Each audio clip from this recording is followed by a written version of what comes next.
Hi everyone, it's Julian from Digital Trends, and this is ZTE's Axon 7 Mini. As the Mini name suggests, this is a miniature version of the Axon 7, which was the company's flagship phone last year. And this device is almost the same in terms of design.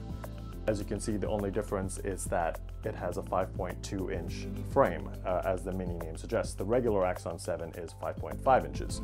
But you also get a lower price tag and slightly weaker specs, so it's not as powerful of a device. But for the price tag of $300, it should still perform pretty well. It has a Qualcomm Snapdragon 617 processor inside it with 3 gigs of RAM and 32 gigs of internal storage with a micro SD card slot, which is awesome in case you want to expand your storage. You'll find a 16 megapixel camera on the back and an 8 megapixel on the front. We've tried the camera out and it's okay. We believe there are some better options at cheaper prices like the Moto G4 Plus, which has the same Snapdragon 617 processor. That phone costs $250, so the issue with this phone is that it's priced a little too high from its competitors, and sometimes it doesn't have the best performance when compared to those other devices.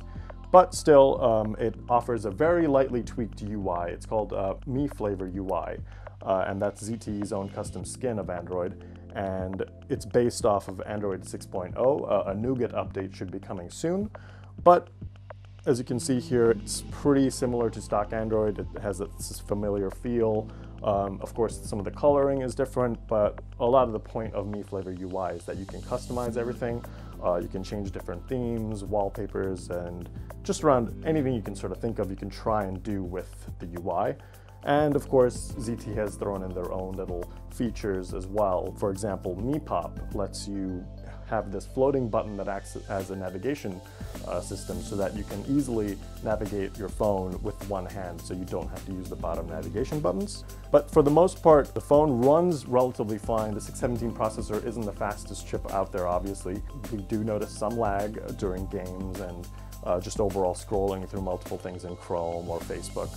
For $300, the ZTE Axon 7 Mini is compelling, but not the strongest device that you can get for that price range. There are alternatives, as I mentioned earlier, like the Moto G4 Plus, which come at slightly lower price points, and also the Axon 7 is only a $100 jump from this device, so it really doesn't necessarily make sense why you would want to go comparatively lower spec-wise for just a $100 difference.